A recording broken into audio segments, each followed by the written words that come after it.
दोस्तों बच्चों, मैंने आपके साथ लास्ट लेक्चर में सर्कुलर मोशन शुरू किया है। क्या बताया मैंने? Circular motion, when a body is moving in a circular path that is called, A particle is moving in a circular path is called circular motion. तो जैसे लीनियर मोशन के लिए डिफरेंट टर्म्स डिफाइन की थी, तो यहाँ पे भी सबसे पहले मैंने कुछ टर्म्स डिफाइन की। Angular displacement, angle made by radius vector at the center of the circle is called angular displacement। और क्या कहा था कि what are the units of this angular displacement, that is radian। what is the relation between linear displacement and angular displacement, that is theta is equal to L by R, where R is the radius of the circle, L is the linear displacement, that is also called length of the arc, theta is the angular displacement। Rate of change of this angular velocity with time, that is called angular velocity, omega, that is equal to theta by t। If it is completing one revolution, theta is equal to 2 pi, t is equal to capital T, that is the time period।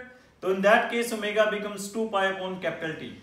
If there are f revolutions made in 1 second, then this omega 1 by t is equal to f, then omega is equal to 2 pi f। इसके ऊपर बहुत अच्छे question पूछ लिए जाते हैं। Simple आपके पास angular velocity of second hand पूछी जा सकती है। तो सेकंड हैंड की एंगुलर वेलोसिटी क्या होगी, कैलकुलेट करनी है, तो टी की वैल्यू क्या सब्स्टिट्यूट कर दोगे आप? यू विल सब्स्टिट्यूट 60 सेकंड, तो आपके पास angular velocity of second hand आ जाएगी। लेकिन याद रखना कि अगर पाई की वैल्यू आप 180 डिग्री सब्स्टिट्यूट करते हो तो आपके पास यूनिट्स डिग्री पर सेकेंड आएंगे। अगर पाई की वैल्यू 22/7 सब्स्टिट्यूट करते हो तो यूनिट्स रेडियंस पर सेकेंड आएंगे। मिनट हैंड की एंगुलर वेलोसिटी पूछी हो तो कैपिटल टी की वैल्यू 60 सब्स्टिट्यूट कर दोगे, 12 × 60 सब्स्टिट्यूट कर दोगे। आवर हैंड की पूछी है तो आपके मिनट हैंड की पूछी है तो आपके पास कैपिटल टी की वैल्यू 60 × 60 सब्स्टिट्यूट कर दोगे। आवर हैंड की पूछी है तो कैपिटल टी की वैल्यू 12 × 60 × 60 सब्स्टिट्यूट कर दोगे। अर्थ की पूछी है तो 24 × 60 × 60 कर दोगे। तो in this way you can calculate the angular velocity of any second hand, minute hand, hour hand और अर्थ की एंगुलर वेलोसिटी कैलकुलेट कर सकते हो। तो फिर मैंने आपको कहा था कि there are different types of angular velocity, uniform angular velocity, non uniform angular velocity, average angular velocity, instantaneous angular velocity. Uniform में क्या कहा था कि if a body is covering equal displacement in equal interval of time, in that case it is said to be uniform angular velocity। if it is not so, in that case it is said to be non-uniform angular velocity। in that case we calculate the average value of the angular velocity। what is the average value of angular velocity? that is the ratio of small change in angular displacement in some small time interval। average angular velocity is delta theta by delta t। then instantaneous angular velocity, limiting value of average angular velocity in which time interval is approaching to zero, omega is equal to इस case में क्या आ जाएगा D theta by D T. और यहाँ कहा था कि कहीं पे भी एंगुलर डिस्प्लेसमेंट टाइम इक्वेशन दी हो आप उसे डिफरेंशिएट कर दीजिए, एंगुलर वेलोसिटी टाइम इक्वेशन आ जाएगी। और एंगुलर वेलोसिटी टाइम इक्वेशन दी हो आप उसे इंटीग्रेट कर दीजिए, आपके पास एंगुलर डिस्प्लेसमेंट टाइम इक्वेशन आ जाएगी। तो then we have defined relation between angular velocity and linear velocity. क्या कहा था? v vector is equal to omega vector cross r vector और v is equal to r omega. Then I have defined angular acceleration, rate of change of angular velocity with time, that is the angular acceleration. Alpha के साथ denote किया था ऐसे, alpha is equal to omega by T. उसी तरह हमने different types of angular acceleration define की, uniform angular acceleration, non-uniform, average, instantaneous if it is having equal change in angular velocity in equal time interval, in that case it is said to be uniform। if it is not so, then it is non-uniform। in that case we calculate average value of angular acceleration, that is alpha is equal to delta omega upon delta t। or limiting value of this angular acceleration in which time average angular acceleration in which time interval is approaching to zero, that is the instantaneous value of acceleration। Alpha is equal to D omega by D T. तो यहाँ पे मैंने कहा था कि अगर angular velocity time equation दी हो उसे डिफरेंशिएट कर दो, एंगुलर एक्सेलरेशन टाइम इक्वेशन आ जाएगी। अगर एंगुलर डिस्प्लेसमेंट टाइम इक्वेशन दी हो उसे दो बार डिफरेंशिएट कर दो तो आपके पास एंगुलर एक्सेलरेशन टाइम इक्वेशन आ जाएगी। तो यहीं से लिखा था कि omega is equal to integration of alpha dt। अगर एंगुलर एक्सेलरेशन टाइम इक्वेशन दी हो, इंटीग्रेट कर दो, एंगुलर वेलोसिटी टाइम इक्वेशन आ जाएगी। फिर एक बार इंटीग्रेट कर दो तो आपके पास एंगुलर डिस्प्लेसमेंट टाइम इक्वेशन आ जाएगी। What was the relation between linear acceleration and angular acceleration? क्या कहा था? v vector is omega vector cross r vector. आप इसे डिफरेंशिएट कर दीजिए टाइम के साथ, तो क्या आ गया था? dt of v vector that is equal to dt of omega vector cross r vector plus omega vector cross dt of r vector. तो dt ऑफ v वेक्टर क्या आ गया आपके पास? a vector is equal to क्या आ गया? Alpha vector cross r vector plus आपके पास क्या आ गया? That is omega vector cross v vector. तो क्या कहा था? When a body is moving in a circular path, in that case it is having two types of acceleration. One is that is alpha vector cross r vector. This is called tangential acceleration. This acceleration is produced due to change in speed of the body when a body is moving in a circular path with non-uniform speed. In that case this type of acceleration is produced, that is alpha vector cross r vector. This acceleration always acts along the tangent of the circle. This component of the acceleration can be zero also when a body is moving in a circular path with uniform speed. This is also known as transverse component of acceleration. Clear? So second आपके पास है omega vector cross v vector. This is called centripetal acceleration. This acceleration is produced due to change in direction of the motion of the body. और क्या कहता है? This is also known as radial acceleration. This is also known as normal component of acceleration. And when a body is moving in a circular path, this component of acceleration can never be zero. This centripetal acceleration can be written as omega v, or it can be written as v square by r, or it can be written as r omega square, or it can be written as r 4 pi square upon t square, or it can be written as r 4 pi square f square. तो जैसे आपके पास translation में equation of motion थी, यहाँ पे भी क्या है? इक्वेशन ऑफ मोशन है सर्कुलर मोशन की। Here s is replaced by theta, u is replaced by omega naught, v is replaced by omega, a is replaced by alpha. तो आपके पास equation of motions, equation of circular motions क्या बन जाती हैं? Theta is equal to omega naught t plus half alpha T square, omega is equal to omega naught plus alpha T, omega square minus omega naught square is equal to 2 alpha theta, theta nth is equal to omega naught plus alpha by 2n minus 1.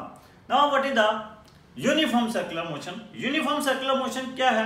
कि when a body is moving in a circular path with uniform speed, in that case it is said to be uniform circular motion. But when a body is moving in a circular path with uniform speed, its direction is changing continuously.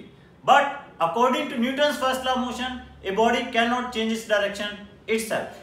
लेकिन when a body is moving in a circular path, it is changing its direction. It means that some force is acting on this particle which is changing its direction continuously, and that force is only changing the direction of motion, and that force is not changing the speed of the body. And according to work energy principle, it is only possible that this force is acting perpendicular to the motion of this particle. Here that force is called centripetal force, because here this force will not change the speed of the body. This will only changing the direction of the motion of the body.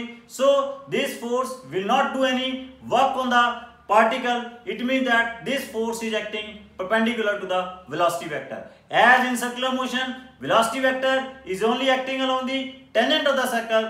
This implies that this force will act along the center of the circle. So it is called centripetal force. Clear? तो जब कभी भी remember कि whensoever the body is moving in a circular path, it definitely has required the centripetal force. Now I will derive the expression for this centripetal force. देखिए suppose कर लो कि ये कोई बॉडी है सर्कुलर पाथ में एक constant speed के साथ मूव कर रही है। किसी इंस्टेंट के ऊपर पार्टिकल जो है ए पॉइंट के ऊपर है, this is at point A point के ऊपर है। यहां पे क्या है? इसका जो वेलोसिटी है v वेक्टर है, और रेडियस वेक्टर क्या है, आर वेक्टर है। किसी भी टाइम डेल्टा टी में this particle goes from A to B by making a small angle delta theta, और बी के ऊपर जाकर इसकी स्पीड जो है कितनी बन जाती है, वेलोसिटी क्या बन जाती है, v प्लस डेल्टा v बन जाती है, और इसका पोजीशन वेक्टर क्या बन जाता है, r vector plus delta r vector बन जाता है। इस तरह when it goes from a to b इसकी जो नेट डिस्प्लेसमेंट होगी दैट विल बी क्या होगी, डेल्टा r वेक्टर होगी। अब यहाँ पे एक बड़ी इंपॉर्टेंट बात है कि as it is moving in a circular path with constant speed, और सर्कुलर पाथ में रेडियस भी क्या रहना है, कांस्टेंट रहना है।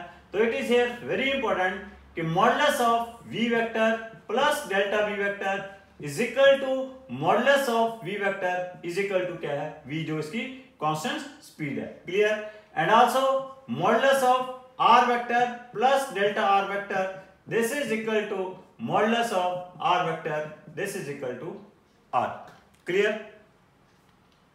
सो अगर हम इसके कॉरेस्पोंडेंटली क्या है, ये ए और बी की भी क्या है, देखिए अगर इसके आपके पास ये एंगल डेल्टा थीटा है, आर वेक्टर और R plus delta R vector के बीच में एंगल डेल्टा थीटा है, तो it mean that V vector plus delta V vector में भी एंगल क्या होगा, डेल्टा थीटा होगा। रीजन में कि जो एंगल आपके पास रेडियस में होते हैं वही एंगल क्या होते हैं, उनके टेंजेंट में होते हैं। इसके लिए हम एक अलग से एक ट्रायंगल बना लें, एक्स वाई जेड एक ट्रायंगल बना लें।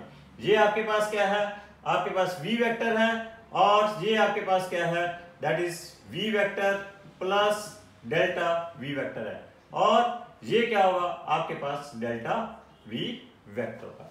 अगर हम देखें triangle OAB and XYZ, triangle OAB and XYZ these are the similar triangle. Similar triangle है, इनकी साइड्स क्या होंगी, प्रोपोर्शनल होंगी। अब हम क्या लिख सकते हैं फिर, we can write here as the triangles OXYZ OAB are similar triangles, therefore आपके पास क्या होगा, delta V upon delta R is equal to क्या होगा, V अपॉन R। किसके बराबर होगा, that is equal to V upon R। अब डेल्टा R को आप क्या लिख सकते हो, delta R can be written as, अब यहां पे देखिए डेल्टा R जो है ये आपके पास क्या है, लीनियर डिस्प्लेसमेंट है। तो दिस अगर हम इसको लिखें, if we can write here delta V, delta R जो डिस्प्लेसमेंट है, this is the distance travelled, linear displacement है, कितने टाइम में ट्रेवल्ड है, डेल्टा t टाइम में ट्रेवल्ड है, इन्हें विद व्हाट स्पीड, कांस्टेंट की स्पीड क्या है, कांस्टेंट है वो कितनी है, v है। तो हम डेल्टा R को क्या लिख सकते हैं, we can write v into delta t, because delta R is a linear speed which is traveled with constant speed v in time delta t. So this can be written as v by R, or this can further be written as delta v by delta t is equal to, we can write v square by R, taking limiting values both sides in with delta t approaching to 0. So this delta v by delta t, that by taking limiting values this becomes a, so a is equal to क्या आ जाएगी, v square by R. Here A is known as centripetal acceleration. So this is the acceleration produced when a body is moving in the circular path with this constant speed. Clear? और this centripetal force can be written as R, जैसे मैं पहले बता चुका हूँ, R omega square R 4 pi square upon T square और R 4 pi square F square. Now if m is the mass of the particle which is moving in this circular path, the force acting on this particle क्या होगी, that will be the centripetal force, और वो centripetal force क्या होगी, that is m into AC, और that will be equal to क्या आ जाएगी, m v square by R, that is equal to m R omega square, that is equal to m R 4 pi square upon T square, that is equal to m R 4 pi square F square. So this is the centripetal force acting on a particle which is moving in a circular path with constant speed. जैसे मैंने आपको कहा कि when a particle is moving in a circular path, in that case definitely a force is required, जिससे क्या होगा, वो circular path में मूव करेगा, जो फोर्स इसकी डायरेक्शन को कंटिन्यूसली चेंज करेगी। इसकी बहुत सी एग्जांपल है हमारे पास यूनिफॉर्म सर्कुलर मोशन की। देखिए अर्थ is revolving around the sun with a constant speed. अब जब अर्थ सन के अराउंड रिवॉल्व कर रही है तो what it has required the centripetal force. तो अर्थ को सेंटीपिटल फोर्स कहां से मिल रही है? अर्थ को जो सेंटीपिटल फोर्स मिल रही है that is provided by gravitational force of attraction between the earth and sun. Earth और सन के बीच में जो ग्रेविटेशनल फोर्स ऑफ अट्रैक्शन है that is providing the centripetal force. कितनी ग्रेविटेशनल फोर्स ऑफ अट्रैक्शन है? That is capital G, capital M, small m by r square. Here capital M is the mass of sun, M is the mass of earth, small r is the distance between them. This is the gravitational force between the earth and sun. This gravitational force, how much centripetal force is required by the earth? That is MEV square by r. V is the speed with which this earth is revolving. So this gravitational force is providing the centripetal force. Therefore G ms me upon r square क्या होगा? me v square by r। तो यहां से you can calculate the speed, जिस speed के साथ अर्थ क्या है सन के अराउंड रिवॉल्व कर रही है वो क्या आ जाएगी? That is G ms by r. This is the speed with which the earth is revolving around the sun. Clear? अब देखिए एटम्स में क्या है? Electrons are revolving around the nucleus. As they are revolving around the nucleus, they have required the centripetal force. उनके पास वो centripetal force कहाँ से आएगी इलेक्ट्रॉन के पास? That centripetal force is provided by electrostatic force of attraction between the electron and proton. और electron और proton के बीच में जो इलेक्ट्रोस्टैटिक फोर्स होती है, जस्ट रिमेंबर +1 बच्चों, अभी आपके पास +2 में जाके पता चल जाएगा। ये इलेक्ट्रोस्टैटिक फोर्स क्या होती है? 1/4 pi epsilon not charge on electron, charge on nucleus divided by r square. ये इलेक्ट्रोस्टैटिक फोर्स क्या प्रोवाइड करेगी? सेंट्रीपिटल फोर्स प्रोवाइड करेगी। तो ये अगर हम यहाँ पे वैल्यू सब्स्टिट्यूट कर दें तो यहाँ से हम ये कैलकुलेट कर सकते हैं कि किस वेलोसिटी के साथ जो इलेक्ट्रॉन है it is revolving around the nucleus, nucleus के अराउंड किस वेलोसिटी के साथ ये रिवॉल्व कर रहा है। यहां से हम v की स्पीड कैलकुलेट कर सकते हैं। और देखिए बच्चे, जब कभी भी कोई व्हीकल क्या है, when it is taking a turn on curved level track, curved level track के ऊपर टर्न कर रहा है, तो टर्निंग के time what it has required? The centripetal force. उसको सेंट्रीपिटल फोर्स चाहिए। When it is taking a turn on curved level track, it has required the centripetal force, and that centripetal force is provided by the frictional force between the tires and road. Tyre और road के बीच में जो frictional force है वो vehicle को क्या करेगी? सेंट्रीपिटल फोर्स प्रोवाइड करेगी। टायर और व्हीकल के बीच में जो आपके पास फ्रिक्शनल फोर्स होगी, उस केस में फ्रिक्शनल फोर्स क्या होगी? That is mu R. R is the normal action, that will be equal to mu mg। ये इसमें क्या करना है? ये जो आपके पास जैसे r जो है दैट इज द, ये आपके पास कर्व लेवल ट्रैक है। इस कर्व लेवल ट्रैक के ऊपर ये आपके पास कोई व्हीकल है, this vehicle is taking a turn along इस कर्व लेवल ट्रैक। तो when it is taking a turn, r is the radius of this curved level track। तो maximum speed with which this vehicle can take a turn along this curved level track वो क्या आ जाएगा?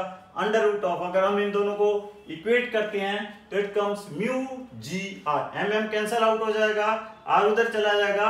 तो this is the maximum speed with which a vehicle can take a turn along a curved level track without skidding. This is the speed without skidding. अब एक case आ जाता है कि किस स्पीड के साथ वो टर्न करे, कि किस स्पीड के साथ टर्न करे ताकि वो ओवर टर्न भी ना हो गए। That is the condition for over turning, the maximum speed with which a vehicle can take a turn along a curve level track without over turning. उसके लिए क्या कंडीशन है? v should be equal to क्या होना चाहिए? √ Of GRA by 2h। What is here? A is the distance. A is the distance between the two wheels of the vehicle. H is the height of the center of gravity की जो height है कहाँ से? Ground से है।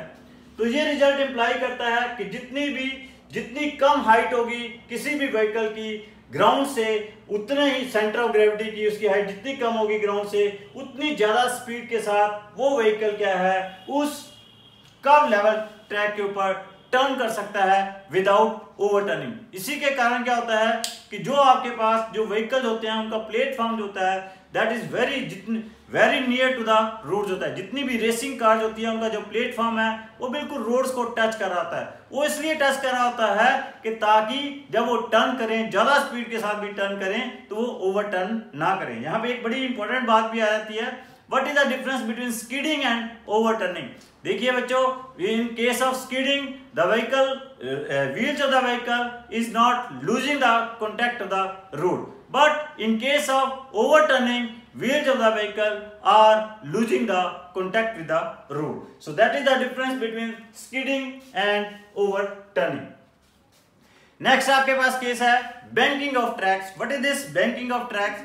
Raising of the roads from their edges is called banking of tracks. कभी भी आपने चंडीगढ़ में देखा होगा जहां पे भी राउंड अबाउट्स हैं, राउंड अबाउट्स में जो आपके पास रोड्स हैं they are raised from their, जहां पे राउंड अबाउट बना हुआ है उसकी तरफ वो रोड्स रेज होती हैं। अदरवाइज रोड्स क्या हैं, they are raised from the middle, वो इसके कारण रोज रेज होती हैं मिडल से ताकि जो पानी का फ्लो है वो साइडों पे जाता रहे। लेकिन जहां पे टर्न करना होता है वहां पे रोड जो हैं they are rose raised from their edges. जितने भी आपके पास हिल्स एरिया में सड़कें होती हैं, हिल्स एरिया में जो सड़कें हैं वो हमेशा एजेस के साथ क्या होती हैं, रेज होती हैं। ऐसा क्यों किया जाता है, why the roads are raised from their edges. पहली तो बात, the raising of the roads from their edges is called banking of tracks. The angle by which these roads are raised is called angle of banking. उसे कहते क्या है, angle of banking कहते हैं। In this way, these roads are raised from their edges. और ये theta जो angle है जिसके साथ रोड्स के हैं रेज है, this is called angle of banking. अब यहाँ पे जब कोई व्हीकल टर्न करता है, इस बैंक ट्रैक के ऊपर जब व्हीकल टर्न करता है, देखो प्लेन रोड्स के ऊपर जब व्हीकल टर्न करता है, इन दैट केस टर्निंग के time what it has required, centripetal force. Centripetal force कहां से आ रही है, this centripetal force is provided by the frictional force between the tires and road. अगर frictional force कम ज्यादा हो जाती है तो उस समय वो व्हीकल वहां पे क्या कर सकता है, स्किड कर सकता है। तो इस प्रॉब्लम को बचाने के लिए कि आपके पास अगर फ्रिक्शनल फोर्स कम या ज्यादा होती है, व्हीकल स्किड ना करे, तो हमने क्या किया होता है, रोड्स को एजेस के साथ रेस कर देते हैं। ऐसा करने से क्या होता है कि सेंट्रीपिटल फोर्स जो है that becomes independent of the frictional force. वो देखिए कैसे कि जब आप रोड्स को एजेस के साथ रेस कर देते हो तो what happens when this vehicle is taking a turn, उस समय क्या है, इसकी जो नॉर्मल एक्शन है, नॉर्मल एक्शन जो अपने आप जो है दो कंपोनेंट्स में रिजॉल्व हो जाती है। एक कंपोनेंट क्या होता है इसका आर कॉस थीटा और दूसरा कंपोनेंट क्या है, आर साइन थीटा है। आर कॉस थीटा कंपोनेंट ऐसे है, आर कॉस थीटा कंपोनेंट के कारण वो व्हीकल क्या है उस रोड के साथ कांटेक्ट में रहता है। ये जो आर साइन थीटा कंपोनेंट है, this R sine theta component क्या करता है, यहाँ पे सेंट्रीपिटल फोर्स प्रोवाइड करता है। तो यहाँ पे जो आर कॉस थीटा है दैट इज mg, यहाँ पे नॉर्मल एक्शन ही क्या होती है, अब हमारे पास centripetal force is not coming from frictional force, centripetal force is coming from the normal action. Here this r sin theta component will provide the centripetal force. What is that? mv square by r। और जो r cos theta component है किससे balance हो जाता है, vehicle की wait से balance हो जाता है, जिसके कारण that vehicle remains in contact with the root। Clear. तो यहाँ पे जो tan थीटा आ जाएगा, इन दोनों को डिवाइड कर देंगे v square by rg। So this is the optimum speed under root of rg tan theta। With this optimum speed, this vehicle can take a turn along this curve, along this bank track। तो यहां से बड़ा clear है कि this speed is not depending upon the frictional force। लेकिन one thing is here very important, अगर यहाँ पे frictional force भी है तो that will help the, उससे क्या होगा, व्हीकल और ज्यादा स्पीड के साथ उस बैंक ट्रैक के ऊपर टर्न कर सकता है। That will also help in providing the centripetal force. अगर सपोज करो यहाँ पे ये फ्रिक्शनल फोर्स भी है, this is the frictional force between the roads and tyre. In this case, this frictional force is having two components. One is that is FF cos theta, another is FF sin theta. Clear? Here this FF cos theta will also provide the centripetal force. So as here in this case, centripetal force is provided by two forces. One is one component of frictional force. Another is the one component of normal reaction. And here r cos theta will be balanced by mg plus f sin theta. तो frictional force यहाँ पे क्या है, that frictional force is equal to क्या है, mu R के बराबर है। अब हम यहां से इसको सॉल्व करेंगे जो आपके पास v की वैल्यू आएगी यहाँ पे सॉल्व करके, this v comes under root of rg tan theta plus mu divided by 1 minus mu tan theta आ जाएगी। So this is the maximum speed with which the vehicle can take a turn on the bank track. Clear? अगर यहाँ पे तो ये इसमें important बात है, अगर यहाँ पे फ्रिक्शनल फोर्स नहीं भी है तब भी जो व्हीकल है इस बैंक ट्रैक के ऊपर टर्न कर सकता है।